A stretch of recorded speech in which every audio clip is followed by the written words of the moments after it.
Rupee network நண்பர்கள் அனைவருக்கும் வணக்கம். இந்த வீடியோ ஃபுல்லாகவே எஜுகேஷனல் பர்பஸ்க்காக கிரியேட் செய்யப்பட்டது. இதில் எந்த ஒரு பங்கையும் வாங்குங்க அல்லது வித்துருங்க அப்படின்ட்டு நாங்கள் ரெக்கமெண்டேஷன்ஸ் கொடுப்பது கிடையாது. செபி ரிஜிஸ்டர்ட் அட்வைசரும் கிடையாது. இன்றைக்கி நம்ம பார்க்க போகிற வீடியோ டைட்டன் அப்படிங்கிற பிராண்ட் எல்லாத்துக்குமே தெரியும். அந்தளவுக்கு ஃபெமிலியராக இருந்துச்சு 90 காலகட்டங்களில். வாட்ச் அப்படின்னாவே ஒரு ப்ரீமியமான வாட்ச் அப்படிங்கும்போது ஒரு டைட்டன் பிராண்ட் அப்படிங்கிறது மக்களுக்கு தெரிய வந்தது. ஆனால் அதற்கு பிறகு அவங்களுடைய வளர்ச்சிங்கிறது எந்த அளவுக்கு இருக்குது அப்படிங்கிறத பார்க்கலாம். அவங்களுடைய ஃபண்டமெண்டல் அனாலிசிஸ் என்ன, அதனுடைய சாதக பாதகங்கள் என்ன, அந்த பங்கிற்குள் இருக்கிற விஷயங்கள் என்ன அப்படிங்கிறதையும் நம்ம பார்க்க போகிறோம். இதெல்லாம் பார்க்கறதுக்கு முன்னாடி நம்ம சேனலை நீங்கள் இப்போ தான் பார்க்குறீங்க அப்படின்னா இந்த வீடியோக்கு ஒரு லைக் பண்ணிவிட்டு நம்ம சேனலை சப்ஸ்கிரைப் பண்ண மறக்காதீங்க.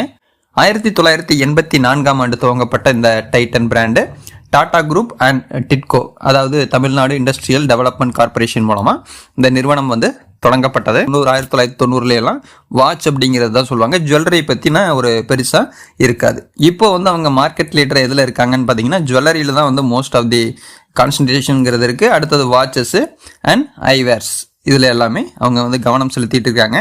ஒரு ட்ரஸ்டடான பிராண்ட் அப்படிங்கும்போது டைட்டன் அப்படிங்கிற ஒரு பேரை கொண்டு வந்துட்டாங்க. இதில் ஜுவல்லரியில் 90% வச்சுருக்காங்க. வாட்சஸ் பொறுத்த வரைக்கும் 6 அண்ட் ஐ கேர் ப்ராடக்ட்ஸ், அதாவது ஐவேர்ஸ் 1%, அதர்ஸ் இன்னும் கொஞ்சம் இருக்குது. ஓகேங்களா? ஸோ ஜுவல்லரியில் தான் மோஸ்ட் ஆஃப் தி கான்சன்ட்ரேஷன் இருந்துகிட்டு இருக்கு. சரி, இந்த அளவுக்கு இருக்கிற நிறுவனத்தில் இவங்களுடைய வருவாய் எந்த அளவுக்கு இருக்குது, ரெவன்யூ எந்த அளவுக்கு இருக்குது, சேல்ஸ் எந்த அளவுக்கு இருக்குது அப்படிங்கிறத நம்ம கிளியராக பார்க்கணும். ஒரு பங்கை வாங்குறதுக்கு முன்னாடி இந்த சில விஷயங்களை நம்ம ரிசர்ச் பண்ண வேண்டியது இருக்குது. ஸோ அந்த இதில் பார்க்கும்போது ஃபஸ்ட்டு சேல்ஸ் 2024 51,084 கோடியாக இருந்தது. 2025 60,000 கோடி ஆகுது. 2026 மார்ச்சில் 87,584 கோடி ரூபாயை வளர்ச்சி இருக்குது. ஸோ சேல்ஸ் குரோத்துங்கிறது கண்டிப்பாக இருந்துகிட்டு இருக்கு. அடுத்து நெட் ப்ராஃபிட் 2023 3,274 கோடி ரூபாய், அதன் பிறகு 3,496, 2025 3,337 கோடி, 5,073 கோடியா 2026 வளர்ந்து நிற்கும். ஸோ இந்த லெவல் பார்க்கும்போது நெட் ப்ராஃபிட் ரேஷியோவுமே அதிகரிச்சுக்கிட்டு இருக்கு. டிவிடெண்ட் பே அவுட்டுமே 27-28 ரேஞ்சிலேயே ட்ராவல் பண்ணிட்டு இருக்காங்க. சரி, ஒரு பங்கை வாங்கும்போது நம்ம என்ன விஷயத்த நார்மலாக பார்ப்போம்னா சிஏஜிஆர் பார்ப்போம். சிஏஜிஆர் இந்த 10 இயர்ஸோடைய சிஏஜிஆரே 27% இருக்குது. 5 வருஷத்தோடது 22% இருக்குது. ரிட்டர்ன் ஆன் ஈக்விட்டின்னு பார்க்கும்போது 10 இயர்ஸோடது 29, 5 இயர்ஸோடது 32, லாஸ்ட் இயர் 38 கொண்டு வந்திருக்காங்க. அதே மாதிரி சிஏஜிஆருமே 36 கொண்டு வந்திருக்காங்க. சரி, இவங்களுடைய மூலதன முதலீடு அப்படின்னு பார்க்கும்போது மார்க்கெட் கேபிட்டல் 4,06,997 கோடி ரூபாய் இருக்கு. கோல்டை பொறுத்த வரைக்கும் இவங்க தான் ஃபர்ஸ்ட்னு நினைக்கிறேன். கரண்ட் ப்ரைஸ் இன்னைக்கு ஷேர் ப்ரைஸ் பார்த்தீங்கன்னா 4,584 ரூபாய்க்கு ட்ரேட் ஆகிட்டு இருக்கு. இன்னைக்கு ப்ரைஸ் தான். இது நிமிஷத்துக்கு நிமிஷம் ஒர்க்கிங் ஹவர்ஸில் மாறிக்கிட்டு தான் இருக்கும். நீங்கள் எந்த பங்கை வாங்குற மாதிரி இருந்தாலும் அன்னைக்கு ப்ரைஸ் அப்போத்த அனாலிசிஸ்ங்கிறது கண்டிப்பாக முக்கியம். இதை மட்டும் பார்த்துட்டு நான் இப்போ ஒரு பங்கை வாங்குறேன்னு சொல்கிறது தவறு. இவங்களுடைய ஹை 4,880, லோ 3,301 ட்ரேட் ஆகிட்டு இருக்கு. பிஇ ரேஷியோ 79 இருக்குது. இது ஓகே. அண்ட் அடுத்தது புக் வேல்யூ 177. ஆக்சுவலாக இப்போ இருக்கிற புக் வேல்யூலேருந்து இப்போ இருக்கிற ப்ரைஸ் ரொம்பவே ஹை வேல்யூவாக தான் ட்ரேட் ஆகிட்டு இருக்குன்னு சொல்லணும். டிவிடெண்ட் ஈல்ட் 0.33 இருக்கும். ஆர்ஓசிஇ 20% இருக்குது. Okay. And ROE return on equity 37%. இதே ஒரு எக்ஸலன்ட் கண்டிஷன்னே நம்ம சொல்லலாம். Face value 1, profit after tax நம்ம லாஸ்ட்டாக இருக்கிற குவார்ட்டருடைய ப்ராஃபிட்னு பார்த்தீங்கன்னா 5,150 கோடி ரூபாய் பண்ணியிருக்காங்க. ஒரு நிறுவனத்தை பொறுத்த வரைக்கும் கடன் விகிதங்கள் அப்படிங்கிறது என்னங்கிறத நம்ம பார்ப்போம். இவங்களில் 1.95 இருக்குது. ஆக்சுவலாக 0.5 இருக்கலாம். அது நார்மலாக இருக்கிற விஷயம். இது கொஞ்சம் அதிகமாக இருக்கிற மாதிரியான ஒரு ஃபீல் இருக்குது. பிகாஸ் என்ன ரீசன் அப்படின்னு பார்த்தீங்கன்னா இவங்க கோல்டு பிஸ்னஸ் அப்படிங்கும்போது லோனுங்கிறது கண்டிப்பாக இது ஒரு சாதாரண விஷயமாகவே இந்த கோல்டு சார்ந்த துறைகளுக்கு பார்க்கப்படுது. டெப்ட் எவ்வளோ இருக்குது, கடன் எவ்வளோ இருக்குன்னு பார்த்தீங்கன்னா கிட்டத்தட்ட 30,621 கோடி ரூபாய் கடன் விகிதங்கள் இருக்குது அப்படிங்கிறாங்க. Earning per share 57, price to book value 25.9. Promoter holding 52% வச்சுருக்காங்க. ரிட்டர்ன் ஆன் இயர்ஸ் 5 இயர்ஸோடைய ரிட்டர்னும் நல்ல வேல்யூவில் தான் இருந்துகிட்டு இருக்கு. இன்னொரு முக்கியமான விஷயத்துக்கு வருவோம். ப்ரமோட்டர் ஹோல்டிங் எந்த நிறுவனமாக இருந்தாலும் ப்ரமோட்டர் ஹோல்டிங்கிறது ஒரு 50க்கு மேலே இருந்துச்சுனாவே ஒரு சாட்டிஸ்ஃபைட் லெவல்னு சொல்லுவோம். இவங்க எல்லாமே 52.9 2025 சேம் அதே ரேஞ்சிலேயே தான் மெயின்டைன் பண்ணிட்டு இருக்காங்க. 2026 இப்போ வரைக்கும். ஃபாரின் இன்வெஸ்டர்ஸ் 16% கொஞ்சம் குறைஞ்சிருக்கு. 15.65 இருக்குது. டிஐஐ கொஞ்சம் இன்க்ரீஸ் ஆயிருக்கு. 14.84 இருக்குது.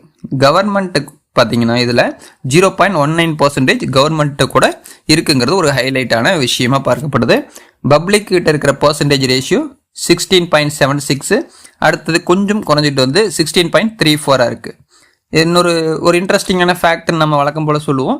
இதில் என்ன விஷயம் அப்படின்னா, இவங்கள்ட்ட இருக்கிற ஷேர் ஹோல்டர்ஸுடைய எண்ணிக்கை 7,95,000 இருந்தது, 49,000 குறையுது. அடுத்தது 7,35,599 இருந்துட்டு இருக்கு. இப்போ சுச்சுவேஷனில் லாஸ்டாக எடுக்கப்பட்ட டேட்டா 7,35,599 பேர் இந்த பங்கை வச்சிருக்கிறாங்க அப்படிங்கிற ஒரு டேட்டா. ஸோ அதிக அளவில் தான் மக்கள் வந்து இதை ஹோல்டு பண்ணிட்டு இருக்காங்க அப்படின்னு நம்ம சொல்லலாம். இந்த பங்கை வச்சிருக்கவங்களுக்கு அவங்களுடைய வருவாய் எந்த அளவுக்கு இருக்குது அப்படிங்கிறதை பார்க்கணும். அதாவது வச்சிருக்கவங்களுடைய நிலை என்ன அப்படிங்கிறத தான் பார்க்க போகிறோம். 5 வருஷமா இந்த பங்கை வச்சிருக்கவங்களுடைய ப்ராஃபிட் ரேஷியோன்னு பார்த்தீங்கன்னா 166%, ஓரளவுக்கு நல்ல வேல்யூ அப்படின்னே சொல்லலாம். 3 வருஷத்துக்கு ஹோல்டு பண்ணுறவங்களுடைய ப்ராஃபிட் ரேஷியோ 50% வரைக்கும் ப்ராஃபிட் கொடுத்துருக்கு. 2 வருடத்தில் 42%, 1 வருஷத்தில் 34%, 6 மாதத்தில் 9% வரைக்கும் ப்ராஃபிட்டில் இருக்குது. மோஸ்ட்லி எல்லாமே க்ரீனில் இருக்குதுங்கிறது ஒரு ஹைலைட்டான விஷயம்.